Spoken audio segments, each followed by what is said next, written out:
Agora, a gente já está conosco novamente Fernanda Manhota, nossa analista de internacional.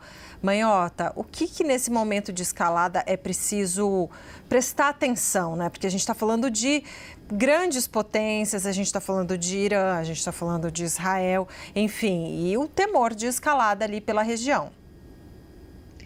É isso mesmo, Débora. Olha, a gente tem explorado aqui ao longo dos últimos dias várias dimensões desse conflito. A gente já falou sobre as implicações geopolíticas, a gente já falou sobre as implicações humanitárias, como que os últimos episódios, inclusive, inauguram um novo momento de risco cibernético. Enfim, tem várias camadas, né, que esse conflito suscita. Agora, nesse momento em particular, duas coisas me parecem importantes. Primeiro, é manter os olhos bastante abertos em relação ao Irã e como o Irã vai responder isso. É interessante que alguns analistas têm comentado, se a gente olhar em retrospectiva, que até outro dia a principal ameaça existencial era de justamente o enfrentamento entre Irã e Israel. Muito embora a gente saiba que o Hezbollah está oficialmente sediado no Líbano, né, ele depende em muito, tanto de apoio político quanto de financiamento, de recursos que não necessariamente estão no Líbano, mas que vêm do Irã, que também patrocina outros grupos, como o próprio Hamas e, enfim, os Houthis no Iêmen.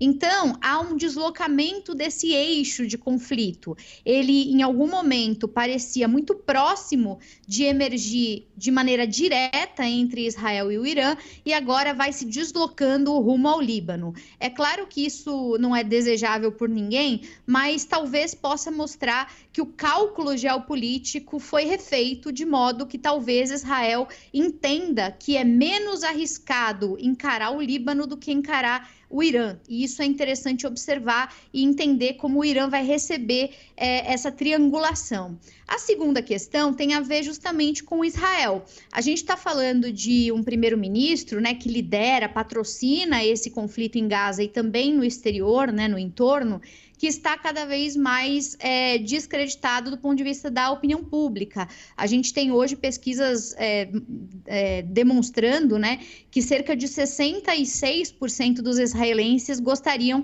que Benjamin Netanyahu deixasse a política, e inclusive pressionando, né, para que a coalizão que o apoia na Knesset fosse desmantelada. Não há ainda sinais de que isso pudesse acontecer, mas existe sim um forte clamor público por eleições antecipadas, né? Então, esse conflito, ele também é um conflito que agora entra numa nova fase. A gente precisa entender se essa construção de ameaça, né, direcionada para o Líbano e os efeitos que esses ataques vão produzir serão capazes de reverter a impopularidade de Netanyahu e, de alguma forma, dar sustentabilidade política a ele no médio prazo, ou se isso vai aprofundar ainda mais uma crise doméstica que cada vez mais tributa a essa liderança o que as pessoas têm tratado como motivações por interesses políticos e não necessariamente pelo bem-estar nacional. Esse é um debate público muito forte nesse momento no Irã,